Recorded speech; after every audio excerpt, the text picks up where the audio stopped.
हरे कृष्णा। भागवतम के दूसरे सत्र में आप सभी का स्वागत है। तो आज हम जानेंगे कि भगवान के कौन से विभिन्न अंग हैं इस कलयुग में। तो हमने अक्सर सुना है कि जो भागवतम है वो भगवान का अवतार है इस कलयुग में। यस, भगवान का ग्रंथ अवतार है श्रीमद् भागवतम। लेकिन हमें ये नहीं पता कि श्रीमद् भागवतम अवतार तो है, लेकिन क्या उनके पैर, हाथ, मुंह, जांघें ये सब भी हैं क्या? यस, ये सब भी है। तो आज हम जानेंगे कि भगवान के जो श्रीमद् भागवतम है, इसके जो विभिन्न स्कंद हैं, जो 1 to 12 कैंटो, 12 कैंटो हैं, तो वो भगवान के कौन कौन से विभिन्न अंग हैं। तो इसका वर्णन पद्म पुराण में आता है। तो पद्म पुराण में वर्णन आता है, पदौ यदियो प्रथम द्वितीयो तृतीय तुर्यो कथितो यदुरु नभिस्तथा पंचम एव षष्ठो भुजंतरम डोरयुगलम तथन्यो कंठस्तु राजन नवमो यदियो मुखारविंदम दशमा प्रफुल्लम एकादशो यस्य ललतपट्टम सिरोपितु द्वादश एव भति तम आदिदेवम करुणानिधानम तमाल वर्णम सुहीतवतारम अपार संसार समुद्र सेतुम भज महे भागवत स्वरूपम। तो इस श्लोक को आज हम डीपली स्टडी करेंगे। तो पहला और दूसरा स्कंध जो है भागवतम का, यानी कि 1st और 2nd कैंटो, वो डिस्क्राइब करता है पूरा। फर्स्ट ऑफ ऑल पूरा इंट्रोडक्शन आता है पहले, ठीक है, पूरा इंट्रोडक्शन आता है, एक बेस तैयार होता है। जैसे आप बिल्डिंग बनाते हैं ना, तो एक ग्राउंड होता है जो नींव हम रखी जाती है। बेसिकली 1st और 2nd कैंटो जो है नींव है। यहाँ पर जो सूत गोस्वामी हैं वो वहाँ पर जो एकत्रित नैमिषारण्य में जो एकत्रित ऋषि मुनि हैं उनको बता रहे हैं कैसे परीक्षित महाराज का जन्म हुआ, उनकी एक्टिविटीज जीवन के, और जिनके डर से कलयुग साक्षात कली जो है वो कांपता था, इनका वर्णन हुआ है। श्रीमद् भागवतम के हिस्ट्री का वर्णन हुआ है, कैसे उत्तरा, पांडव, भीष्म, ये सारे जो डिवोटीज हैं कैसे भगवान कृष्ण पर पूर्ण रूपेण आश्रित हैं, कैसे भगवान कृष्ण जो है वो भक्त वत्सल हैं, कैसे कैसे श्रीमद् भागवतम ये टॉप मोस्ट शास्त्र है, कैसे ये जो भक्ति योग है सबसे उच्चतम योग है, कैसे कैसे कैसे ये सारी चीजें वर्णन होती हैं किसमें? 1st और 2nd कैंटो में। और इसी में ही चर्चा होती है 10 विषय वस्तुओं के बारे में, 10 सब्जेक्ट मैटर, जो कि हमने लास्ट वीडियो में जिसके बारे में डिस्कस किया था। So this is all about 1st and 2nd canto, जो कि भगवान के चरण कमल हैं। तीसरा और चौथा जो स्कंद है वो है भगवान की जांघें, थाइज ऑफ लॉर्ड कृष्णा। तो उसमें क्या होता है कि विदुर जी और मैत्रेय मुनि, ये इन दोनों का कॉन्वर्सेशन होता है, जिसमें वो लोग किसके बारे में चर्चा करते हैं? सर्ग और विसर्ग के बारे में। इसकी भी चर्चा हमने 1st पार्ट में की थी। और तीसरा स्कंद जो है किस बारे में चर्चा करता है? फैमिली लाइफ के बारे में चर्चा करता है, एम्ब्रियोलॉजी के बारे में चर्चा करता है, सांख्य योग, भक्ति योग, कर्म योग, ज्ञान योग, ये सारी चर्चाएं करता है। स्पिरिचुअल वर्ल्ड, मटेरियल वर्ल्ड, ये सारा वर्णन आता है किसमें? 3rd कैंटो में। और भगवान वराह की लीलाओं की चर्चा होती है इसमें। वैकुंठ कैसा दिखता है, कई बार हम लोग आपको पूछते हैं ना भगवान के धाम में क्या होता है, कैसा सब कुछ होता है, वो सारा वर्णन आता है 3rd कैंटो में। उसके बाद कर्दम मुनि और देवहूति, उनका जो पारिवारिक जीवन है उसके बारे में चर्चा है। लॉर्ड कपिला, भगवान कपिल देव की टीचिंग्स, उनकी शिक्षाएं हैं 3rd कैंटो में। 4th कैंटो में बहुत सारी कथाएं आती हैं, जिसमें भगवान शिव की कथाएं हैं, सुनीति, ध्रुव महाराज, नारद, अंग, पृथु महाराज, प्रचेता, इन सब के बारे में वर्णन आता है, जिन्होंने एक्स्ट्रा ऑर्डिनरी जो है आउट ऑफ वे जाके भक्ति की है, जिन्होंने जो एक एग्जाम्पल है हमारे लिए कि कैसे भक्ति की जाए, how should we do devotion. इसके अलावा हमें ये भी उदाहरण मिलते हैं कि कैसे भक्ति नहीं की जाए। ऐसे भी कैरेक्टर्स हैं जिनके जीवन से हमें ये शिक्षा मिलती है कि ये सारी मिस्टेक्स हमें नहीं करनी, जैसे कि सुरुचि, वेण, इंद्र, प्राचीन बरी, इन सब के जीवन से हमें शिक्षा मिलती है कि जो जो गलतियां इन्होंने की हैं वो गलतियां हमको नहीं करनी अपने भक्ति जीवन में। और कैसे इनके जीवन में बदलाव आया, कैसे इनके जीवन में जो है भक्ति आई, किसके इंटरवेंशन से? भक्तों के, मतलब कि जब भक्तों का संग मिलता है, एसोसिएशन ऑफ डिवोटीज, तब कैसे हमारा जीवन परिवर्तित हो जाता है, कैसे एक राक्षस भी, एक असुर जो है वो भी भक्त बन जाता है केवल भक्तों के संग मात्र से। इसलिए हम हमेशा बल देते हैं एसोसिएशन पे, संग पे। इसलिए संग बहुत जरूरी है, association is very very very very very important. उसके बाद आता है 5वां स्कंद, 5th कैंटो, जो क्या है? भगवान का नाभि कमल है।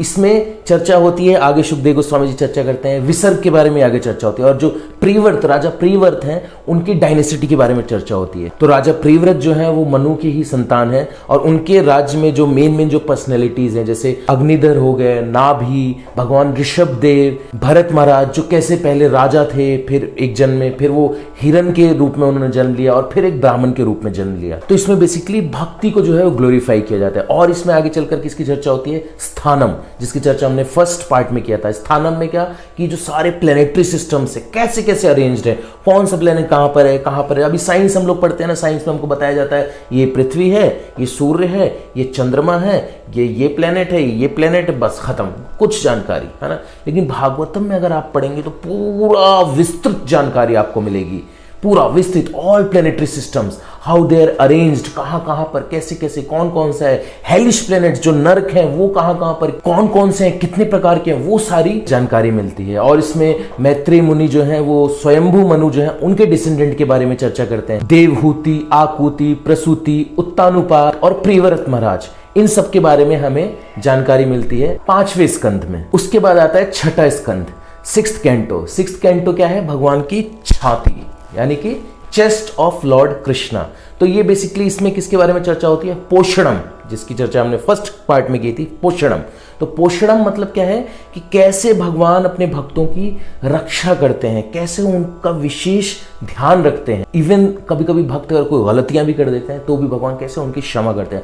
और इसमें फिर ये जो बेसिकली इसमें जब स्टार्टिंग होती है तो आती है कथा किसकी? अजामिल की। तो अजामिल की कथा से हमको शिक्षा मिलती है कि कैसे भगवान का जो नाम है कितना कितना कितना शक्तिशाली है, कितना कितना पोटेंट है, कितना कितना ताकतवर है।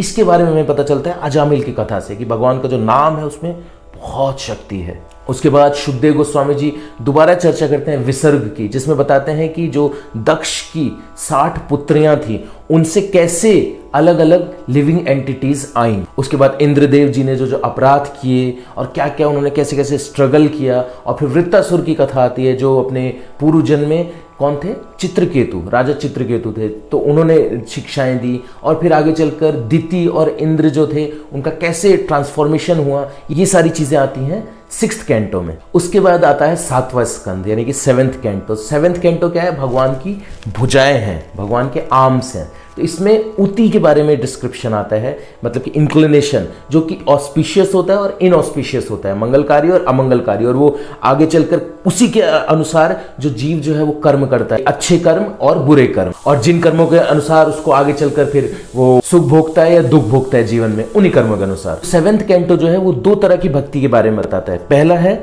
शुद्ध भक्ति, जिसमें कि प्रहलाद महाराज के कारण भगवान नरसिंह देव प्रकट हो गया हिरण्यकशिपु का वध करने के लिए, तो फर्स्ट 10 चैप्टर्स में। फिर आगे के 5 चैप्टर्स में दूसरी भक्ति यानी कि मिश्र भक्ति के बारे में वर्णन हुआ है, जो कि वर्ण आश्रम जो फॉलो करते हैं उनके बारे में बताया गया है, जिसमें कर्म योग और ज्ञान योग का मिश्रण रहता है, मतलब कि शुद्ध भक्ति नहीं रहती है उसमें। उसके बाद 8th कैंटो जो है 8वां स्कंद, उसमें मनवंतर के बारे में चर्चा हुई है, जो अलग अलग प्रकार के मनु हैं। तो इसके बारे में हमने आपको एक अलग वीडियो में बताया है ऑलरेडी, तो उसका डिस्क्रिप्शन भी हम इस वीडियो में दे देंगे, आप लोग देख सकते हैं, ठीक है। तो उसके बारे में अभी हम चर्चा नहीं करेंगे मनुष्य के बारे में। उसके बाद गजेंद्र की कथा आती है, समुद्र मंथन लीला आती है, बलि महाराज का कैसे उनको डिलीवर किया लॉर्ड वामन ने, भगवान वामन ने, उसकी कथा आती है। और भगवान का जो मत्स्य अवतार था उनके जो पास्ट टाइम्स है, उनकी लीलाएं, उनका वर्णन आता है। उसके बाद आता है 9वां स्कंध यानी कि 9th कैंटो। तो ये क्या है? ये भगवान का थ्रोट, कंठ, ये है भगवान का। तो ये डिस्क्राइब करता है ईशानु कथा, जो हमने बताया था आपको फर्स्ट पार्ट में। ईशानु कथा मतलब कि भगवान और भगवान के भक्तों की लीलाएं एवं उनकी कथाएं, ये हमको मिलती हैं 9वें स्कंद में। इस स्कंद में हमें भगवान के विभिन्न भक्तों की कथाएं मिलती हैं और भगवान का जो इनकारनेशन हुआ है, मून डायनेसिटी और सन डायनेसिटी, इसके बारे में चर्चा किया गया है। जो सन डायनेसिटी थे उसके कुछ प्रमुख राजा थे, सुद्युम्न, अम्बरीश, इक्ष्वाकु, सागर और भगवान राम। और मून डायनेसिटी के जो प्रमुख राजा थे उनमें थे पुरुरव, ययाति, यादु आदि। और इसी डायनेसिटी में प्रकट हुए भगवान कृष्ण। और उसके बाद आता है 10वां स्कंद यानी कि 10th कैंटो।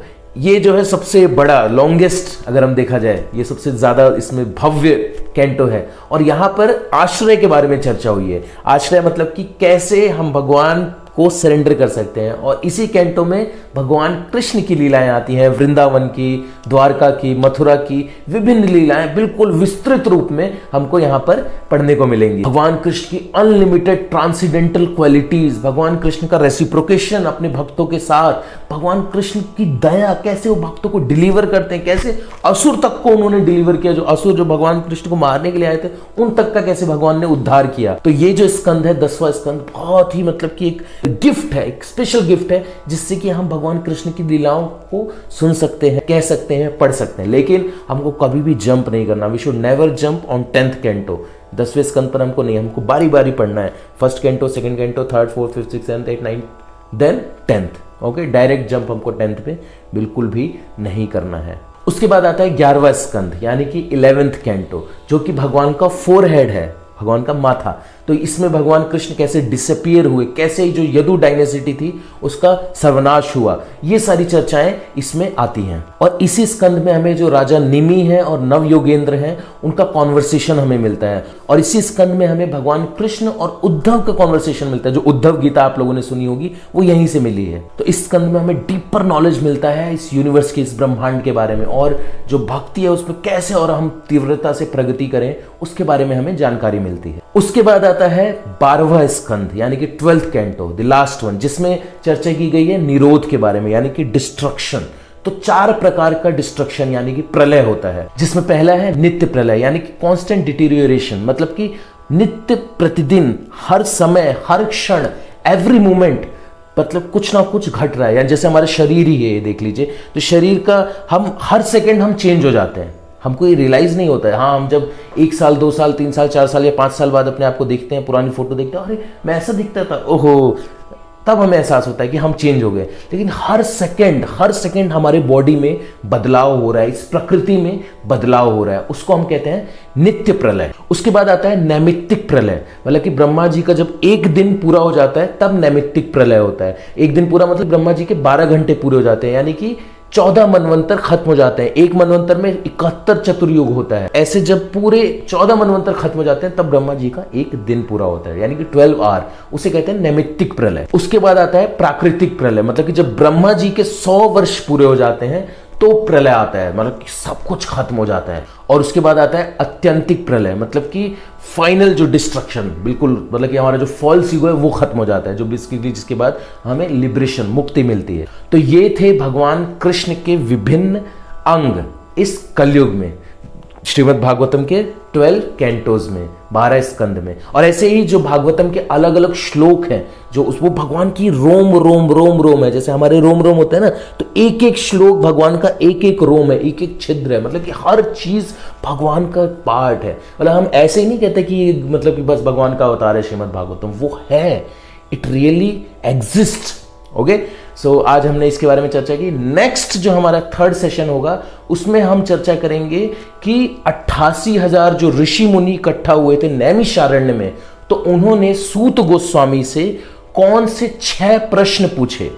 तो उन 6 प्रश्नों के बारे में हम चर्चा करेंगे नेक्स्ट, यानी कि अपने 3rd सेशन में। ओके, ग्रंथराज श्रीमद् भागवतम की जय, जगत गुरु श्रील प्रभुपाद की जय। हरे कृष्ण।